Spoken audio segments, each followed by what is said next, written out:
Bom, eu queria começar e me ajudem perguntando a vocês o ponto que nós fechamos na última vez. A última vez a gente foi longe porque eu optei pela leitura do texto, mas era um texto que precisava ser lido. É o texto do Sófocles, da Antígona. Então eu queria saber, como não deu tempo da gente conversar, da gente acabou, né? Acabou a horário da aula com o texto.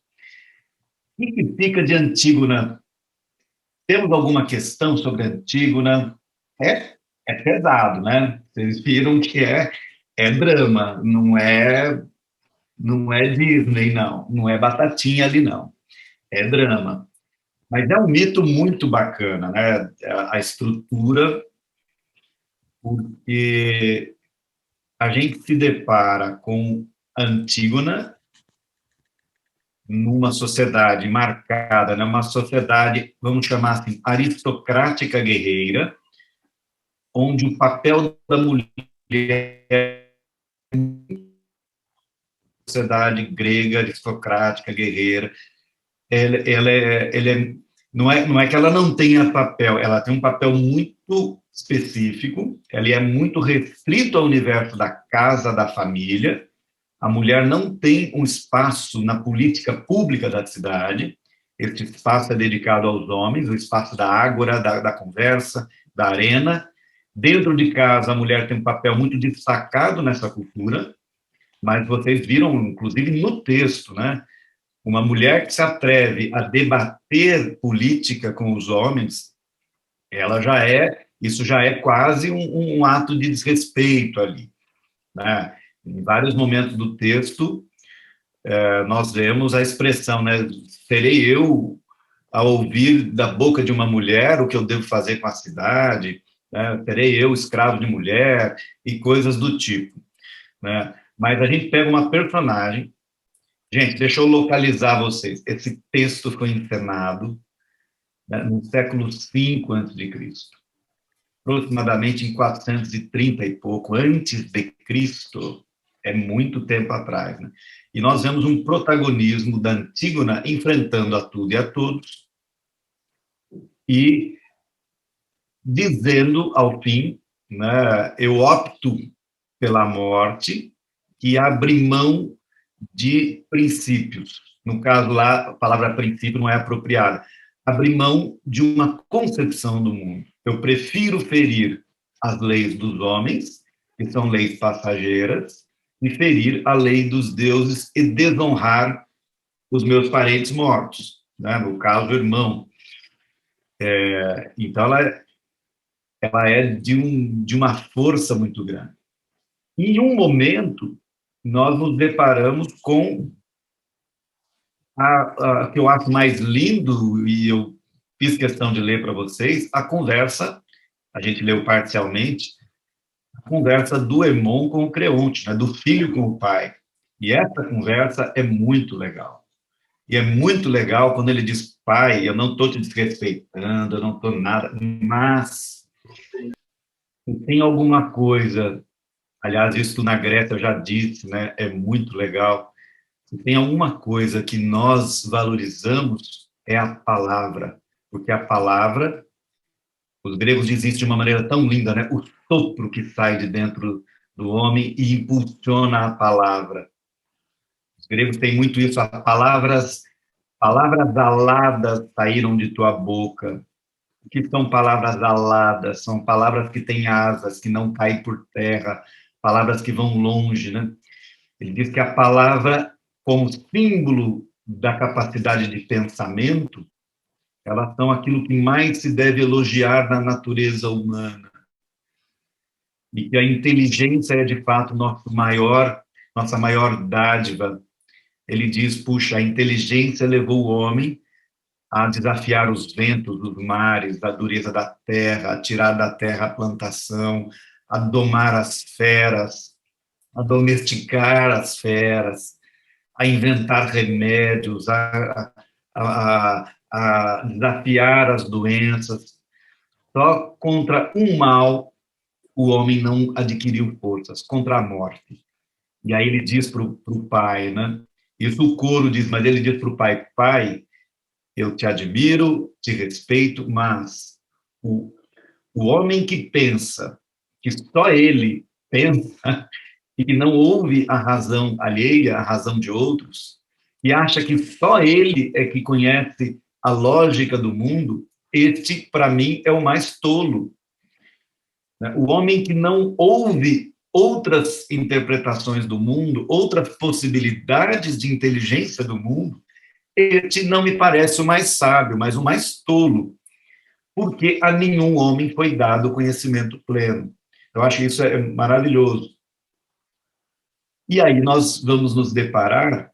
Olha, se vocês não perguntam, eu saio falando, aí eu me perco aqui, tá? Então, por favor, façam as questões que vocês queiram. E nós vamos ver novamente uma figura curiosíssima. Eu tenho um grande desejo de um dia estudar isso para valer, que é a figura do Tiresias. E essa figura curiosíssima, que novamente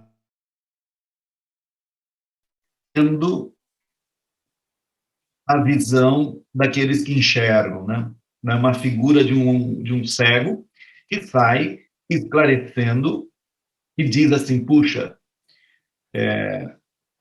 todos os cegos precisam de alguém que o guie. E aí ele não está dizendo que ele é o cego, ele está dizendo que o Creonte é o cego e que ele é o guia. Ele que é cego é o guia daqueles que enxergam, mas não enxergam profundamente o mundo, não enxergam com os olhos da inteligência. Então, é claro, a visão aí é uma metáfora da inteligência, né? E eu queria até pôr um trechinho de uma música aqui para vocês. Veja se vocês estão vendo. Essa é uma música do Tom Zé, maravilhosa. Aliás, o Tom Zé é maravilhoso, né? Recomendo demais. Essa música chama Tô. Então, ele começa, né? Tô bem de baixo para poder subir, etc. E aí chega aqui, ó. Estou estudando para saber ignorar. Essa é uma frase socrática, grega socrática. Estou estudando para saber ignorar. Eu estou comendo para vomitar. Estou aqui comendo para vomitar. Aonde que eu quero chegar? Eu estou te explicando para te confundir. Eu estou te confundindo para te esclarecer. Estou iluminado para poder cegar. Estou ficando cego para poder guiar. Não parece que foi uma ode ao Tiresias isso aqui? Parece uma ode ao Tiresias, né? Por quê? Como é que a gente entende isso, né? Eu estou te explicando para te confundir.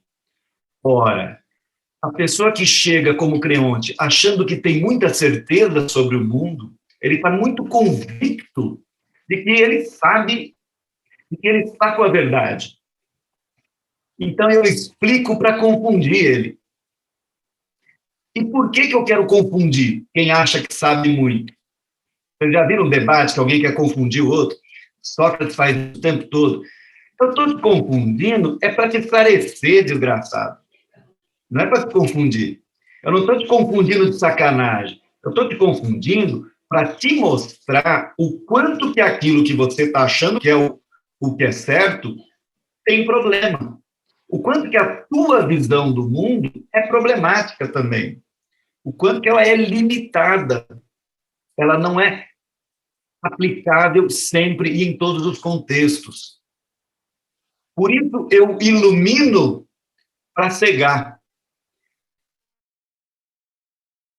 Mostro a verdade para você, eu te cego. Esse é o drama de Édipo, né? A hora que ele vê a verdade, ele deixa de entender tudo que ele estava sabendo. Então, eu te ilumino para poder cegar. E eu estou ficando cego para poder guiar. Por quê? Eu estou aprendendo a não olhar para tudo, a não ter a cabeça cheia para poder guiar no rumo certo. É esquisito a contradição, mas isso tem tudo a ver com o Tiresias. Vocês compreendem a fala dele para o Creonte, para o Édipo, querido? Eu estou te explicando para te confundir. Eu estou te confundindo para te esclarecer. E eu estou te iluminando, né? Eu estou iluminado para poder cegar, ou seja, para você parar de ver o que você está vendo. E eu estou ficando cego para poder te guiar. Né? Eu estou parando de olhar para certas coisas para poder você olhar para aquilo que importa. Então, depois vocês fiquem com essa música, chama Tô, né? É maravilhosa. Né? A ideia do estou estudando para aprender a ignorar, ou seja, estou estudando para saber o que eu devo prestar atenção e o que eu devo ignorar.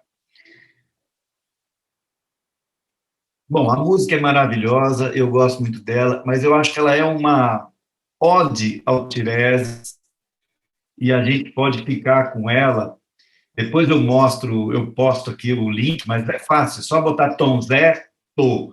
Vocês acham a música aí fácil. Legal, não é? Eu só gostei, viu? Muito legal isso. Essa ideia, né, do eu estou te explicando para te confundir, né? Estou te confundindo para te esclarecer. Tem um segundo ponto que eu gostaria de abrir com vocês, sobre essa saga do... Esse não é o tema da nossa aula de hoje, mas ficou da aula passada, né, das aulas. Qual é, na minha interpretação, um dos grandes dramas do Édipo? E talvez seja um dos dramas do Creonte. É um desejo tão grande de saber o futuro, não é isso? Ele quer sondar com o oráculo o que vai acontecer com ele no futuro.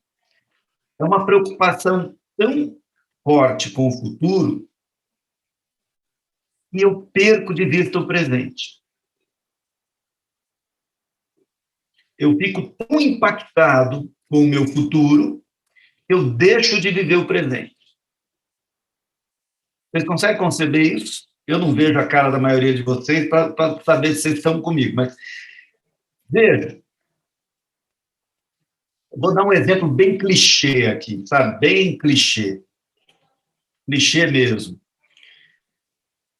A pessoa está tão preocupada com o que ela vai fazer lá na frente, com o que ela esqueceu de viver o agora. Sabe aquela pessoa que fica, não, quando eu me aposentar, eu vou fazer isso, eu vou fazer aquilo, então, etc, etc. Assim, tudo é lá na frente. Tudo é porque eu preciso me cuidar, porque lá no futuro eu não sei como é que eu vou estar, eu preciso. Eu tenho... Então, ela está sempre projetando que ela vai viver lá na frente. Então, hoje é só sacrifício. Por favor. A gente tava falando isso na aula de filosofia hoje, mas que a pessoa tipo, esquece de viver o agora e fica sempre pensando no futuro. Isso não significa que, tipo, uma crítica, isso não significa que não é para você pensar e planejar, tipo, o que você quer fazer da sua vida daqui a um tempo, né? Mas, tipo, não é para viver só no que você imagina que vai acontecer e não no que realmente está acontecendo, né? Ou então em função do futuro. Então sempre fazer as coisas em função do que eventualmente na sua cabeça vai acontecer daqui a um tempo. Mas ele usa um termo específico, eu esqueci agora. De toda maneira, Bel, isso é muito importante da gente ter aqui. Qual é o ideal grego de toda a moralidade ou de toda a ética grega? É a ideia da boa medida. Isso não significa que quem vive só o presente está certo, também está errado. Aquele que só pensa o agora e não se preocupa com nenhum para frente, também está tão cego quanto aquele que só vê o lá na frente. Então, essa é um aprendizado importante. Veja, os gregos não dizem assim, não se preocupe com o futuro. Não, ao contrário. Você tem que ter a boa medida. Agora, se você está demasiado ocupado com o futuro e não vive o agora, né, você, de fato, fica um pouco na linha do Laio. Né? Ele está tão preocupado com o futuro e ele não viu agora. Como a gente tem uma história maravilhosa, maravilhosa, de uma comédia antiga, não é à toa que eu gosto dos antigos, né? Uma comédia de Plauto, que se chama Aululária, é a comédia da marmita. E eu acho que eu já contei alguma vez, se não, Euclião é um sujeito que é pobre, pobre, desgraçadamente pobre. Assim, o drama da vida dele é que ele está pobre, não consegue viver bem. E ele, um certo dia, teve que fazer uma reforma na casa e ele descobre enterrada na lareira uma panela cheia de ouro. E aquilo era uma riqueza que o transformaria no homem mais rico de todos. De todos. Ou seja, ele tinha mais riqueza que o próprio rei. Era uma riqueza infinita. O que o Euclião faz? Ele fala, opa, eu estou feito, mas eu não posso dar pinta. E vai que alguém descobre que eu tenho uma panela de ouro enterrada em casa e me rouba. Então ele fica doido com a ideia de que ele vai perder a panela. E aí o que ele fala? Não, eu não posso parecer para ninguém que eu tenho uma panela de ouro em casa. Aí o que ele faz? Se ele comprava 3 bifes por semana, ele fala, vou comprar só 2, para ninguém achar que eu estou melhorando de vida. Então ele começou a viver pior do que ele vivia, com roupas mais estragadas, comendo pior, para ninguém confiar que ele tinha uma panela de ouro em casa. E a vida dele vai virando uma desgraça pior.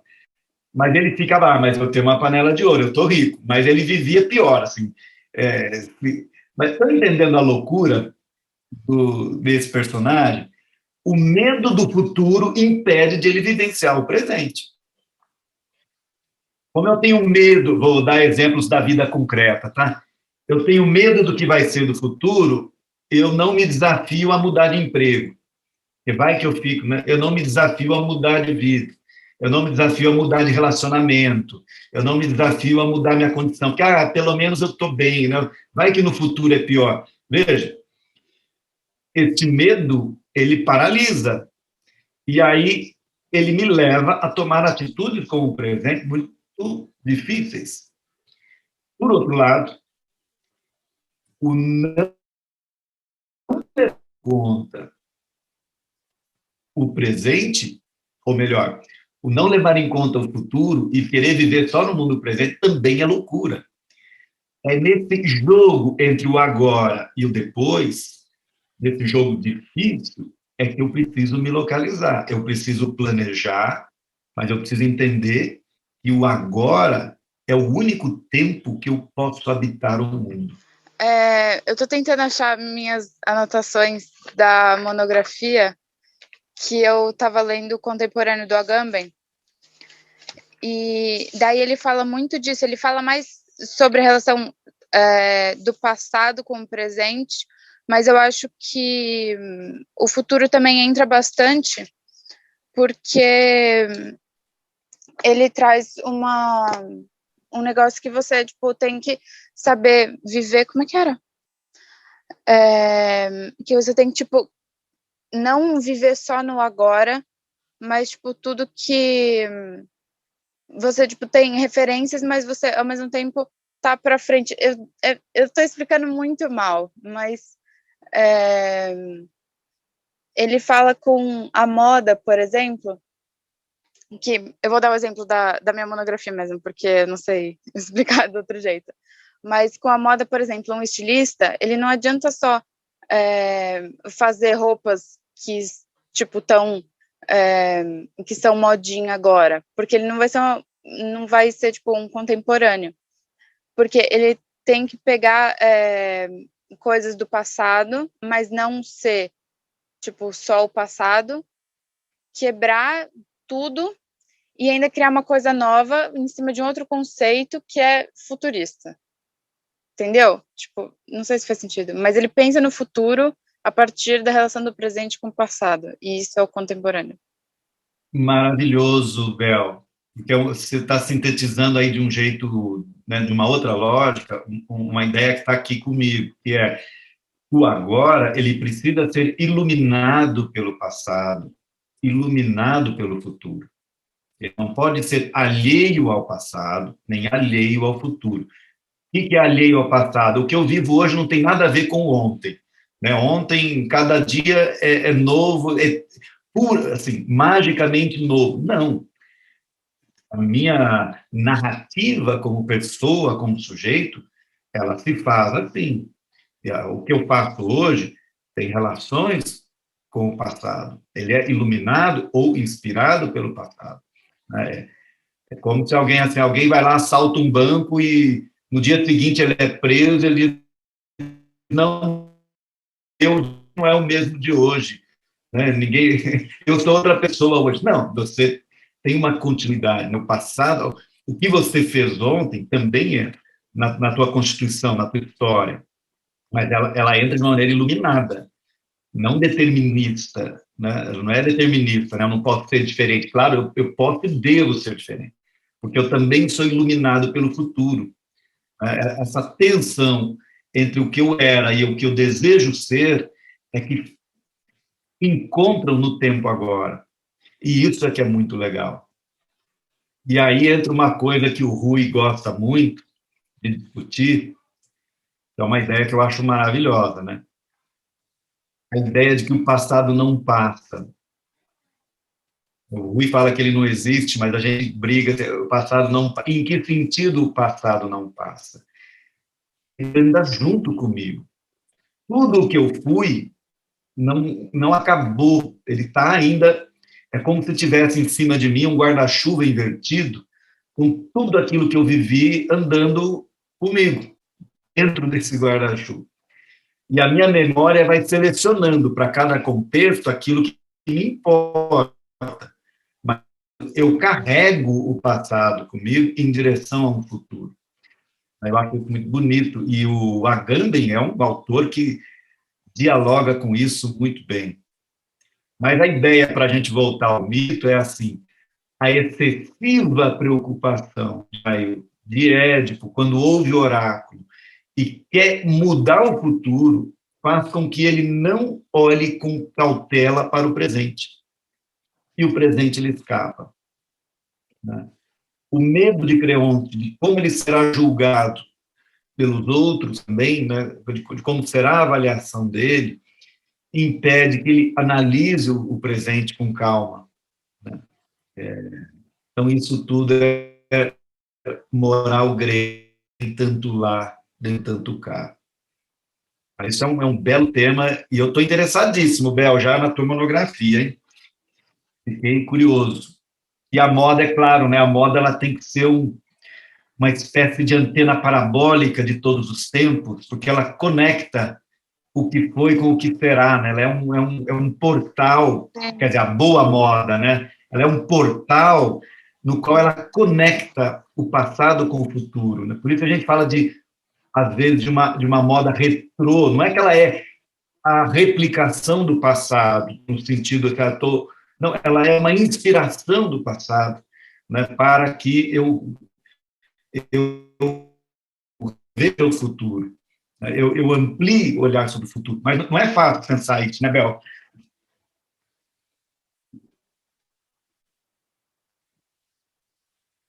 Gente, alguma ponderação sobre Antígona gostariam? A ideia do direito está ótima para vocês, da lei. A lei é maravilhosa, né? O exemplo que eu dei lá para vocês, puxa, você não pode alegar que Antígona esteja cumprindo a lei ou que ela esteja desobedecendo a lei. Essa é uma questão, né, interessante. Mas hoje eu queria fazer um outro exercício com vocês, se vocês me permitem.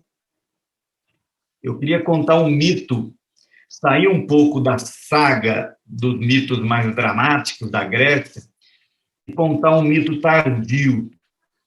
Por que tardio? É um mito que não foi contado. Minto, não dá para dizer isso. É um mito que não nos chegou por nenhum texto grego.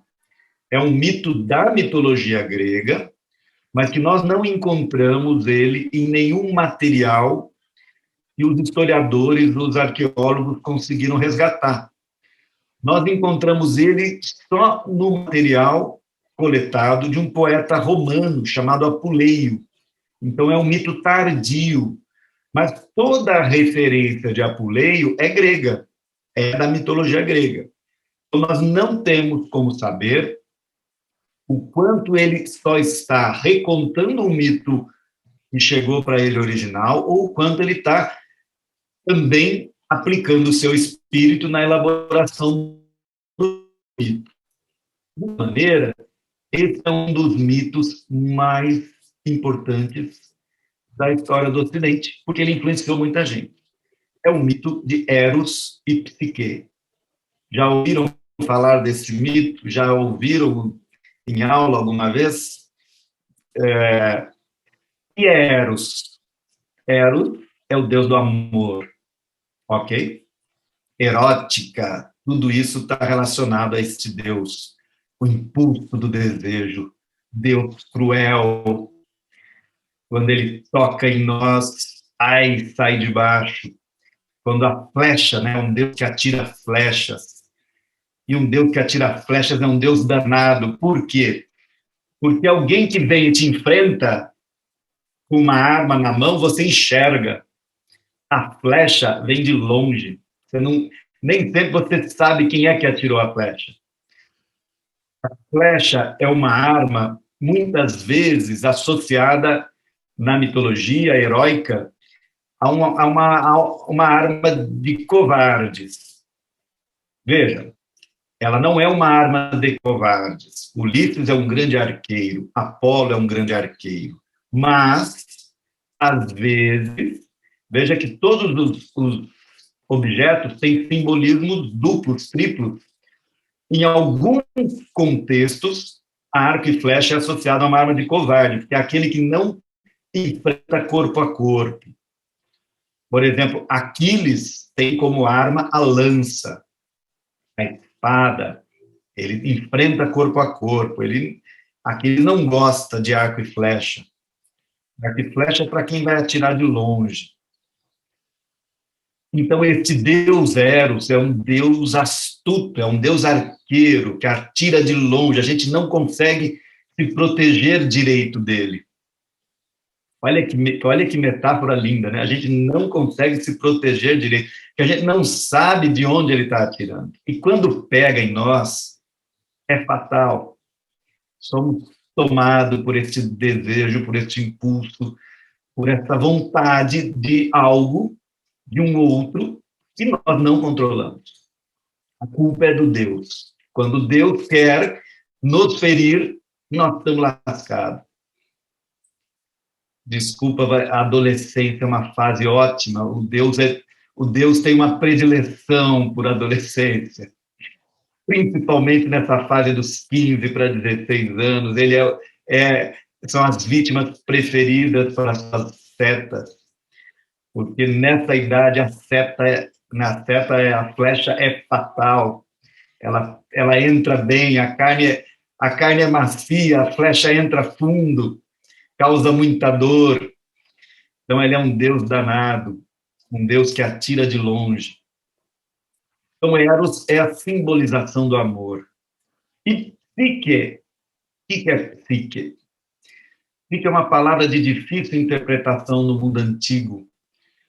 Psique era chamada na Odisseia o sopro vital, e quando alguém morre, esse sopro deixa o cadáver, ele abandona o cadáver. Os filósofos, Aristóteles vai chamar de princípio interno de movimento. Todo mundo que tem em si um princípio interno de movimento tem psique. Então, o que é princípio interno de movimento? Né? Todo ser que se move a partir de si mesmo, que tem em si mesmo a força de sua ação, é um ser que tem psique. Por exemplo, isto vai dividir os seres em seres animados e seres inanimados. Seres animados, diz Aristóteles, têm psique, porque eles têm capacidade de ação. Uma planta tem capacidade de ação. Então, para Aristóteles, uma planta tem uma psique. ela age por si própria. Uma pedra não tem psique. Mas a palavra psique, ela foi mais usada para falar do ciclo interno de movimento, de ação do ser humano, que é complexo, porque o Aristóteles dizia que há uma complexidade das psiques. A psique humana é um princípio interno de ação inteligente. Então, ele é o sopro vital do homem, mas que ele tem uma qualidade especial, que é o sopro interno, e tem a liberdade da inteligência.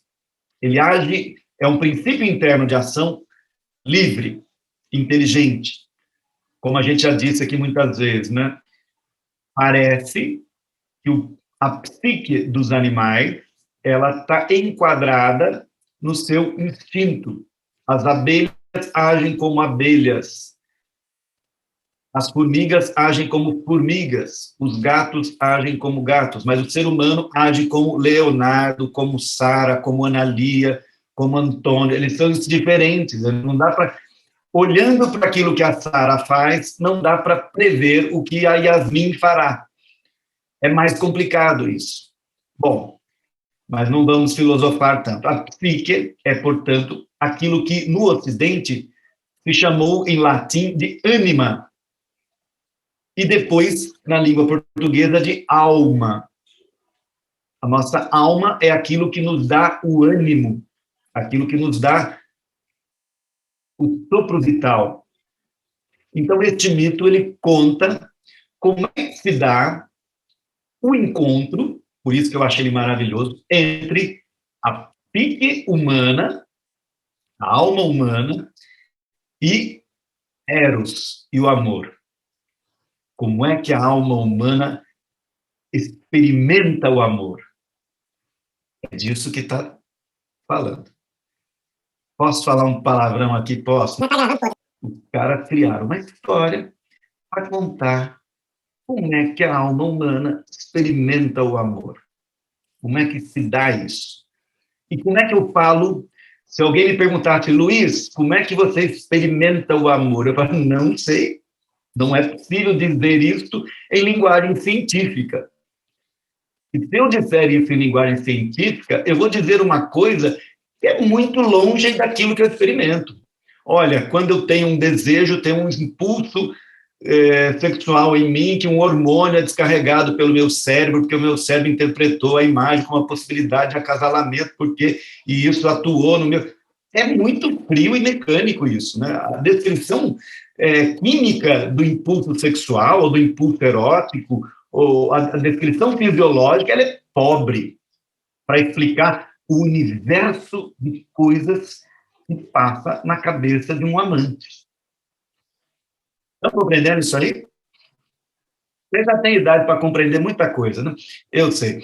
Bom, mas os gregos falam, olha, não é possível dizer em linguagem científica, filosófica, mas é possível dizer isso em linguagem mítica, em linguagem simbólica. E eles vão contar uma história, então.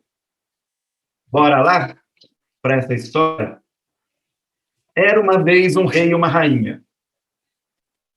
E tudo lindo. Este rei e essa rainha tinha 3 filhas, e essas 3 filhas gozavam de uma beleza descomunal, incomum. Mas a mais jovem se chamava Psique, e era de uma beleza estonteante. De todas as filhas do rei, ela, de longe, era a que mais chamava atenção. E chamava tanto a atenção que pessoas de longe vinham só para lhe prestar homenagem, só para ver ela sair na janelinha e prestar uma homenagem. Ao mesmo tempo, eles não tinham coragem de pedir-lhe em casamento, tão bela era ela, e eles se sentiam indignos de casar com ela. Sabe uma pessoa muito bonita que a gente fica achando que nunca vai dar bola para nós? É um pouco nessa linha aí. E essa devoção por Psique começou a ser tão grande que, é claro, ela atraiu a inveja de quem? Da própria deusa da beleza. As pessoas pararam de loucura, pararam de frequentar o templo de Afrodite, a deusa da beleza, e iam direto prestar culto a... Então, Afrodite falou, essa menina está se passando, né? Essa menina está achando que está podendo. Nenhum mortal pode se igualar aos deuses, então ela será punida. Então, ela, claro, tem uma estratégia muito boa para punir a Psique. Até aqui, todo mundo... Daniel, Tereza, Maria Clara, está todo mundo aí? Ok. Qual é a punição dela? Ela chama seu filho, Eros, filho de Afrodite, e diz, eu quero que você faça essa danada dessa Psique e apaixonar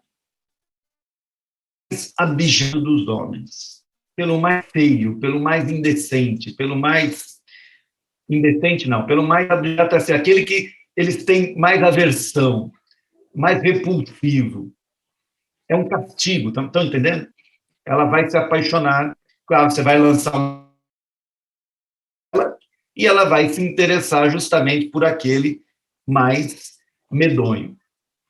E o pai dela já estava ficando preocupado com aquelas homenagens a ela. Dava ciúme nas irmãs, ele temia os deuses, e o que ele fez? Um doce para quem adivinhar. O que faz as pessoas no mundo antigo quando querem saber alguma coisa? Oráculo de Delfos, galera. Vai ele para o oráculo de Delfos para saber o que fazer com a filha, né? Se eu não sei o que fazer, o que eu faço? Vou consultar Apolo.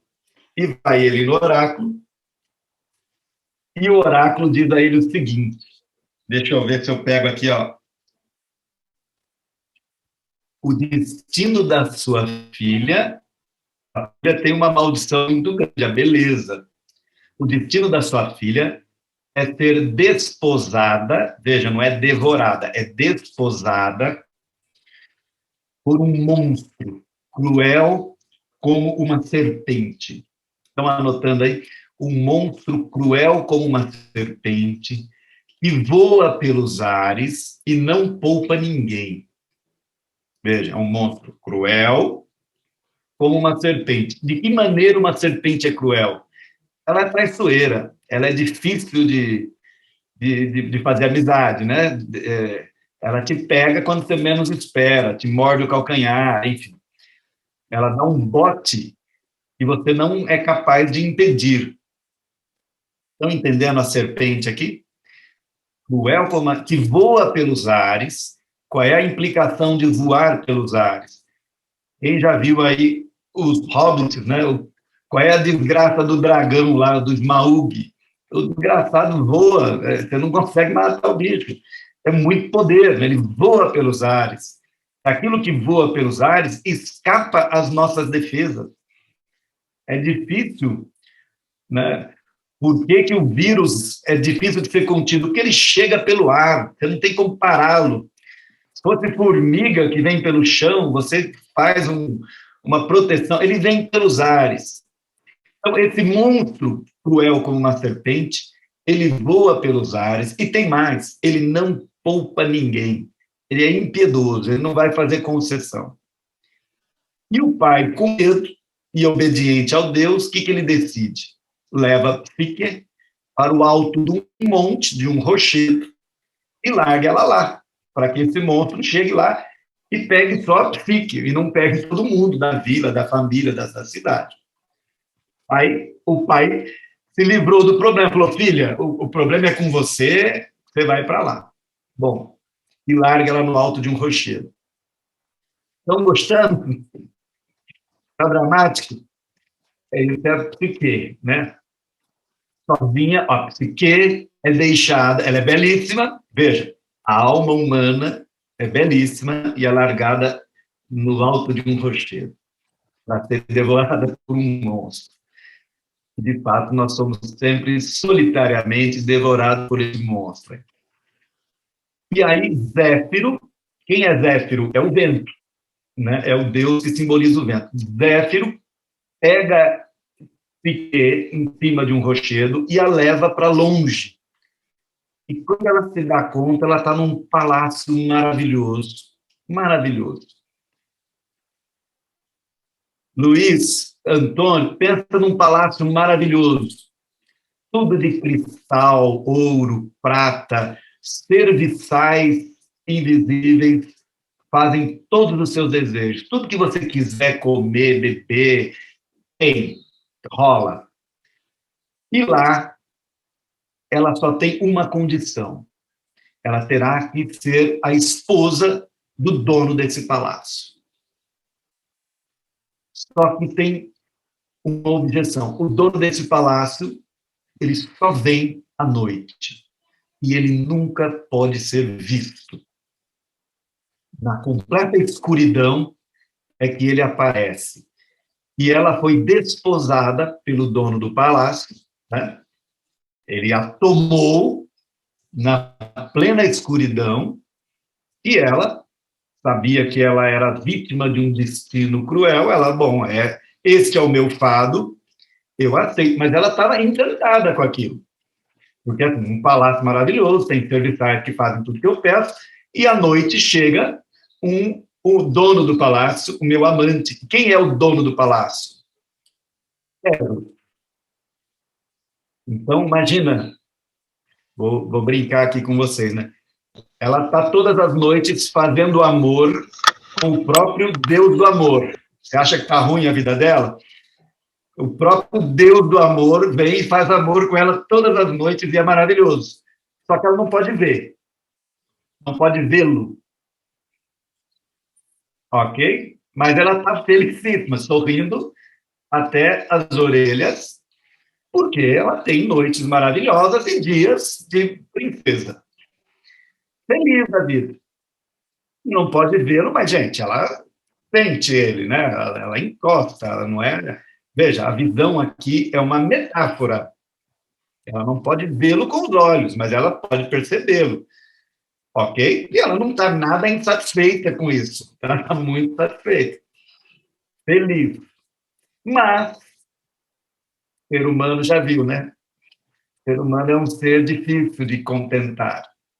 Um belo dia passou-se lá uns 6 anos, feliz, todo dia, festa, rock and roll, bacana.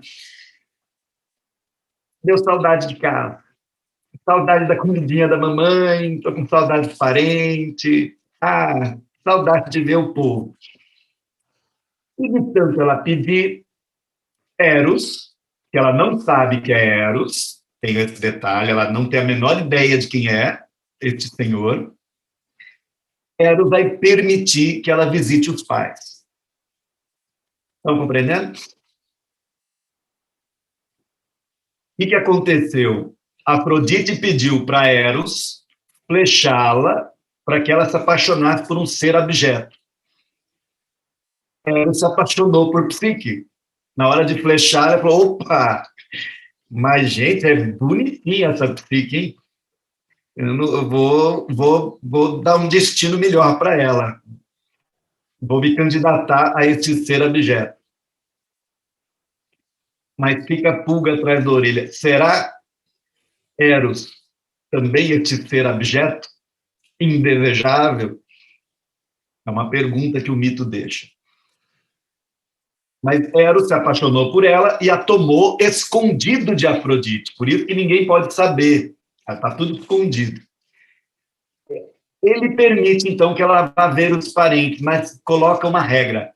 Não conte nada a eles sobre mim, sobre o que acontece aqui. Isso é um segredo nosso. Senão você vai pôr a perder tudo. Você deve manter em segredo a tua vida. E ela vai, feliz, numa carruagem, imagina, uma carruagem lindíssima dos deuses, levando presentes maravilhosos, sapato, vestido, tudo para as irmãs, para a família. Ela chega e as irmãs ficam surpresíssimas, né, muito surpresas com a visita dela. Aí ela começa, né, com a pele maravilhosa, que deve estar tomando banho em leite de cabra, né, aquela coisa linda. A irmã, que já era linda, maravilhosa, feliz da vida, com a pele maravilhosa, dando presentes maravilhosos para a família, para as irmãs. As irmãs ficam mortas de inveja, morrendo de inveja, e começam, não, mas conta, o que é isso? Onde é que você está? Cadê aquele monstro? Aquele monstro cruel como uma serpente que ia te devorar, né? Queria te desposar. Ela, estou lá com o meu monstro.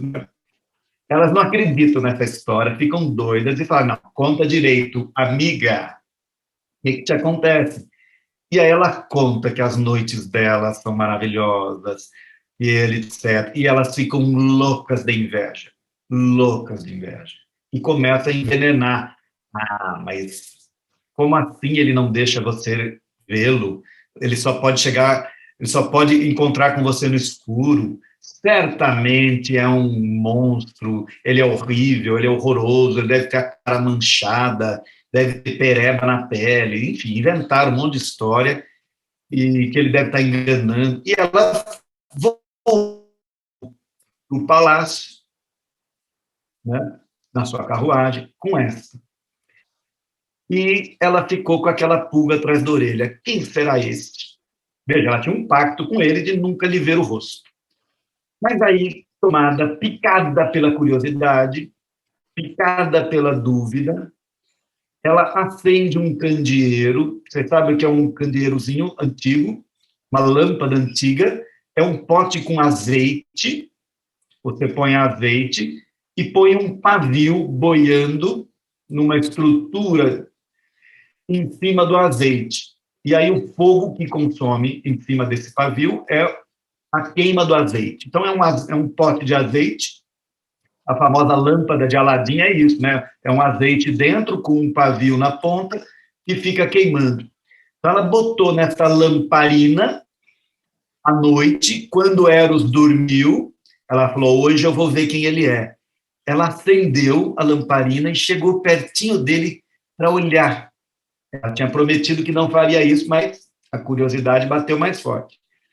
Quando ela aproxima o fogo, a luz perto dele, ela estremece, porque ela reconhece o Deus. Ela toma um susto, ela fala, gente, não é possível, é o Deus que está aqui comigo, né? Não, né? E uma gota de azeite quente pula e cai no Eros, que estava dormindo, e ele acorda, e ao olhar para ela, num relance, vê, e os olhos dele dizem para ela, e ela, nos olhos, percebe, você traiu o nosso pacto. E ele vai embora e nunca mais volta. E ela começa a se desesperar. Ela fala, eu tinha um Deus na minha cama, ao meu lado, eu era feliz e o perdi. O que ela pensa em fazer? Primeira coisa, ela pensa em suicídio. Ela vai e pula no rio para se afogar.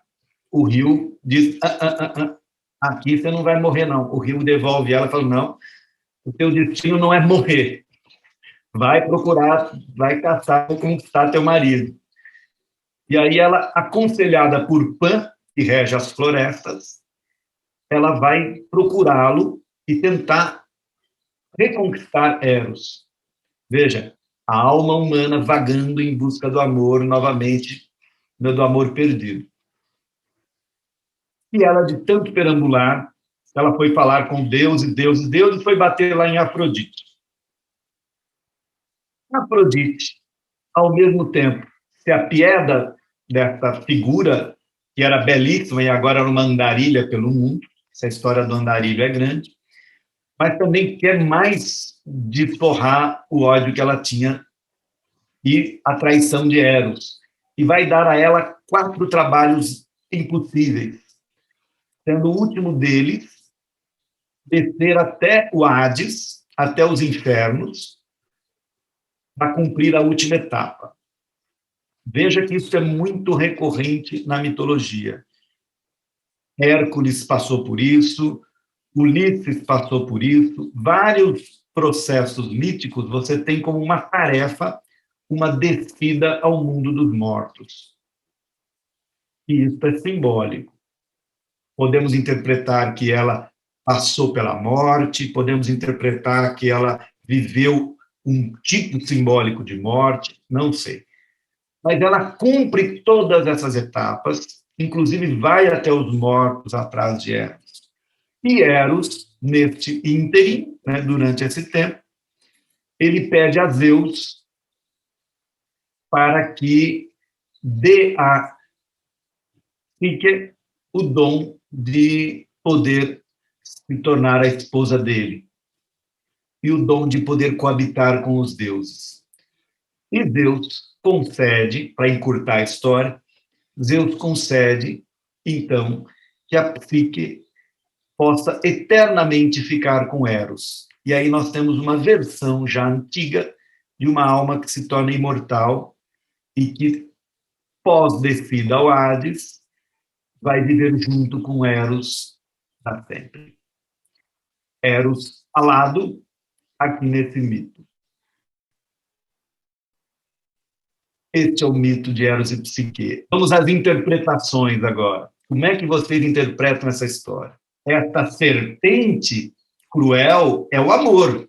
O amor é uma serpente cruel, que voa pelos ares, que chega pelos ares, e que não poupa ninguém. Os 3 adjetivos cabe a Eros. Então, o oráculo mentiu? Não. O oráculo acertou. Como sempre, o oráculo acerta. Quem errou? O rei na interpretação do oráculo. Sempre os humanos erram na interpretação. O oráculo acerta, sempre. A interpretação é que é errada. Bingo! O amor é este monstro cruel. Um monstro cruel que desposará a alma humana. O que mais? Primeira coisa, a Psique é bela. Isso é muito legal. A mais bela, a coisa mais bela é a alma humana, né? A alma humana, a beleza da alma humana. O fascínio que ela exerce. Ela exerce um fascínio, quer dizer, querer entender a alma humana exerce, querer contemplar, apreciar a alma humana é um fascínio que leva pessoas a se interessarem pela psicologia humana de uma maneira muito profunda, a ponto de desdenhar a própria Afrodite. A própria beleza perde espaço, né? A própria contemplação da beleza perde espaço para essa nova forma de beleza, que é a complexidade do humano. Vamos olhar assim?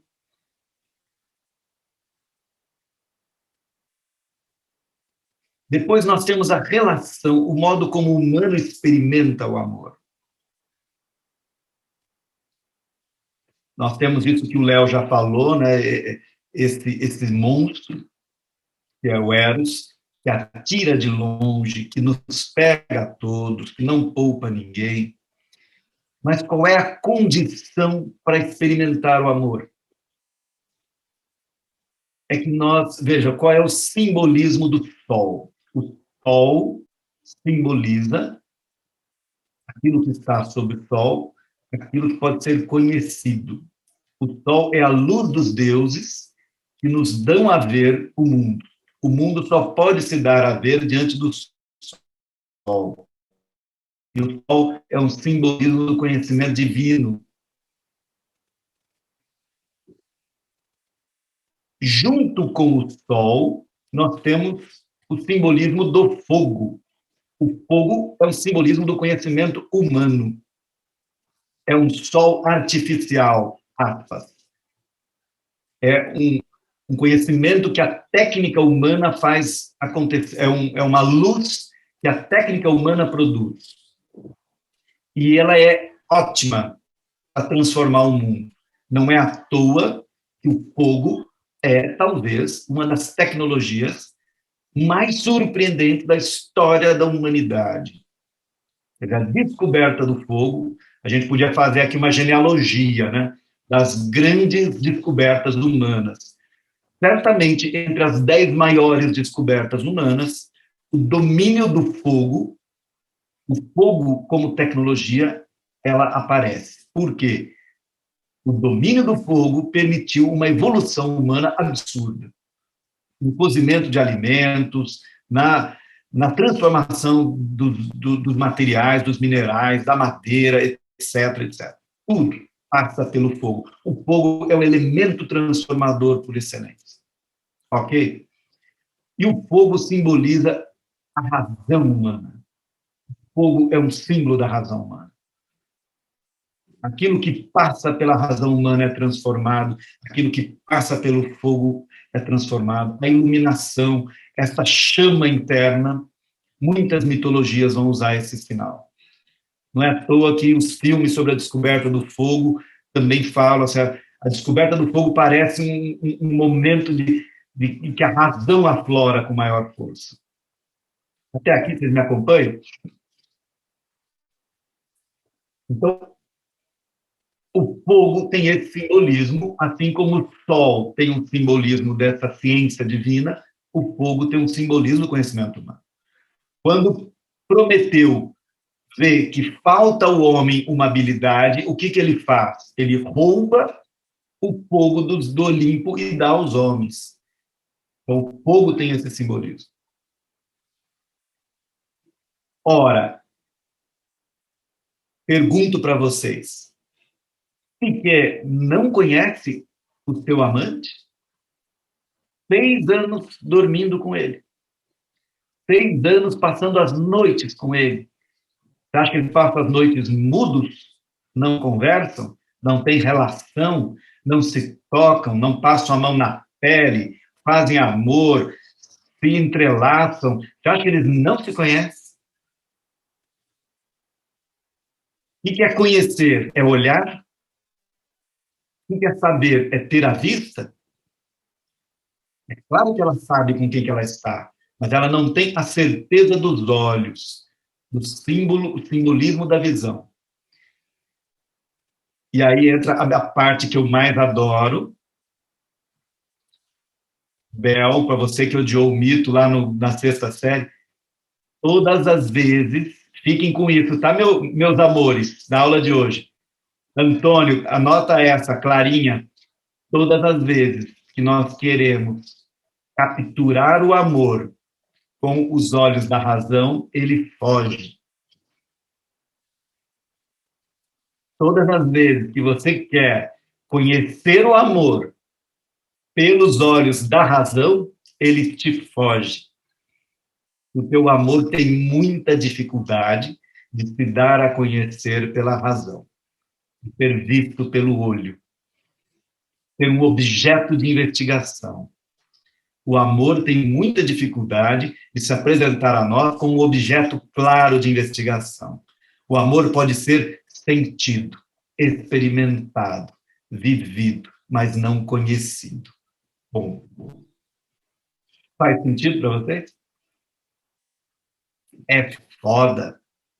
O mito é foda. Vou dizer de novo, mito é foda. Você quer olhá-lo com os olhos da luz da razão, ele vai embora e some. E muito homem terá que fazer, muito esforço, a um dia, veja, são muitos trabalhos, talvez até pós-morte, nós não sabemos, para que um dia eu contemplar o amor tal como ele é, face a face. Enquanto isso não acontece, eu posso senti-lo, experimentá-lo, sentir a ação dele em mim, no meu corpo, no meu experiência, mas eu não consigo, sabe, eu só consigo me relacionar com o amor neste castelo escuro. Castelo maravilhoso. É um lugar maravilhoso, mas tem esse detalhe. Eu nunca sei exatamente que sentimento é esse. Eu nunca domino esse sentimento. Eu sou prisioneiro dele. Ela está ótima, mas qual é? Ela é prisioneira de Eros. Eu acho isso maravilhoso. É que era um poema de Camões, né? é um fogo que arde sem se ver, não é isso? Ferida que dói e não se sente.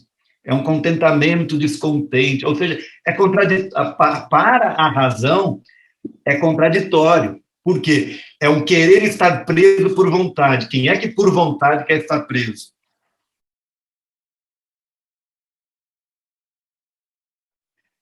O que os gregos vão dizer? Da verdade, um pouco daquilo que nós estamos fazendo com o amor. Eles vão dizer, a verdade é alete, né? Aletheia, lembra disso? Não é um fato da razão, ela é um fato da experiência. Tudo que nos acontece, pensa a verdade como real, né? O que é o real? Tudo que nos acontece é o real, não é falso. Meu sonho não é falso. Essa aula não é falsa. Essa relação não é falsa. Ela é verdadeira, nesse sentido. Nós estamos dentro dela. O difícil é transformar essa experiência em frases, em linguagem, e dizer, esta frase é verdadeira. Não, a frase, sem a experiência, ela não é verdadeira, nunca.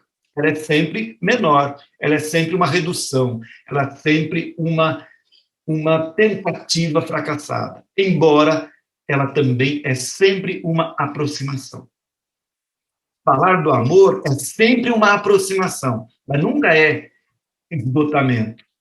Por isso que Sócrates, o filósofo que eu admiro e que nunca escreveu nada, vai dizer, eu não sou Sófos. Porque o que é o Sófos? Sófos é o sábio, é aquele que sabe. Eu sou o filósofos, o filósofos, ou seja, o amante da sabedoria. Então, eu nunca sei, mas eu estou sempre todo o meu esforço é de aproximação, mas eu nunca sei o que é a verdade, o mundo. Eu sou filósofos. Por isso a frase, eu sei que nada sei. Se tem uma coisa que eu sei, é que eu não sou capaz de saber. Saber o quê? O todo, né? De conhecer o mundo. Não, eu sou apenas um amante, um que deseja alguém que está em busca de me aproximar desse conhecimento, mas sabendo que ele nunca é alcançável. Ou seja, eu quero falar do amor, eu quero me aproximar do amor, mas eu sei que ele não é. Eu parto do princípio que eu nunca vou aprisioná-lo numa frase, numa tese, num estudo. Eu sempre vou poder falar dele, mas eu nunca vou ser capaz de capturá-lo como um todo. Faz sentido isso que eu estou dizendo? De alguma maneira? Vocês não vão concordar comigo, mas isso faz vocês pensarem também, até para dizer, não, Luiz, eu discordo, eu acho que nem isso é possível, eu acho que o amor pode ser conhecido, ou que ele nunca pode nem ser experimentado, não importa. É importante que isso nos faça pensar. Ok?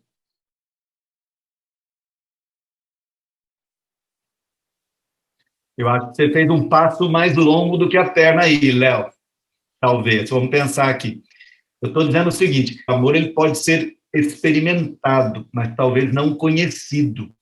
Eu estou fazendo uma distinção entre conhecer racional e o experimentar. O que o Nietzsche vai dizer com muita força é que os homens, à medida em que se apegaram a um tipo de conhecimento acadêmico, eles se esqueceram da vida. Nietzsche começa um de seus livros assim: os homens se esqueceram da vida, porque ficaram presos a teses e conceitos. E a vida ela é muito mais ampla do que a quantidade de frases, de teses que a gente é capaz de consumir. E eles confundiram a vida com as suas teses. O Nietzsche vai um pouco nisso aí. E aí ele vai, queridos, a verdade não existe, os homens mataram Deus, etc, etc.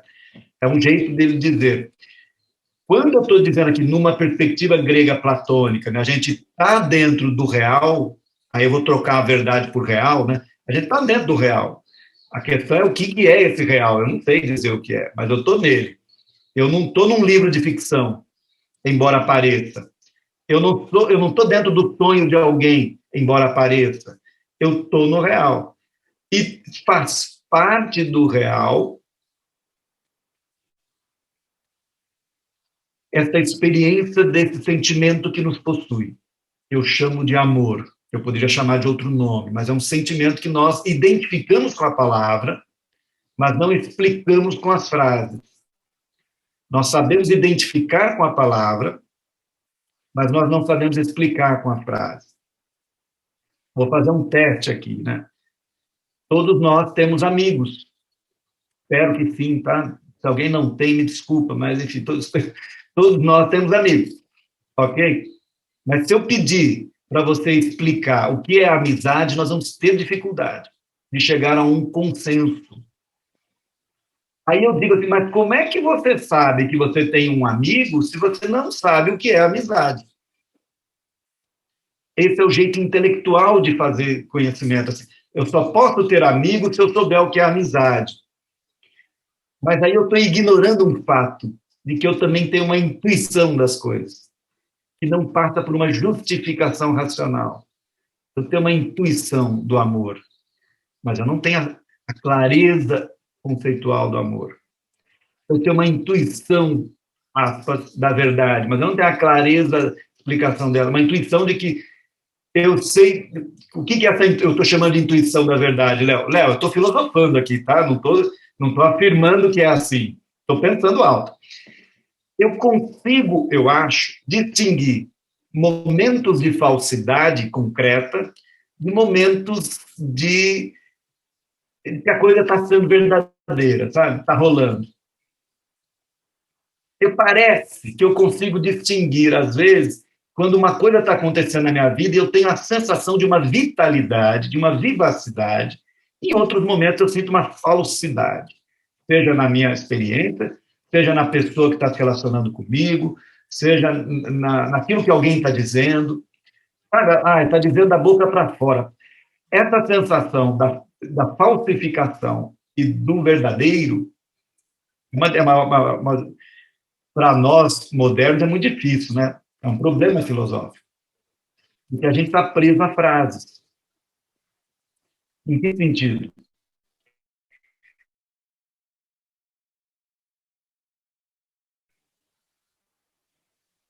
A verdade não existe, passa a ser uma frase verdadeira.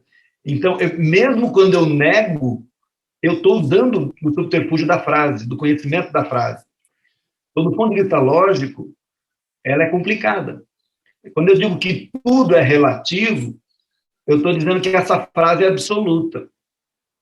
Essa frase não é relativa, ela é absoluta, ou seja, ela vale sempre. Então, veja como a própria frase tem um mecanismo de contradição interna. Por quê? Porque a gente está num modelo de pensamento extremamente lógico, mas nós não experimentamos a vida com essa lógica que o pensamento exige. Estou viajando muito aqui? Não. Está dando para entender?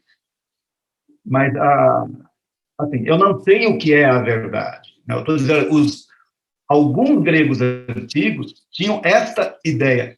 A verdade não é um objeto do conhecimento, ela é um objeto da experiência. Eu estou nela. Eu estou no mundo, né? Eu estou nisso. E estou tentando entender o que é isso. Né?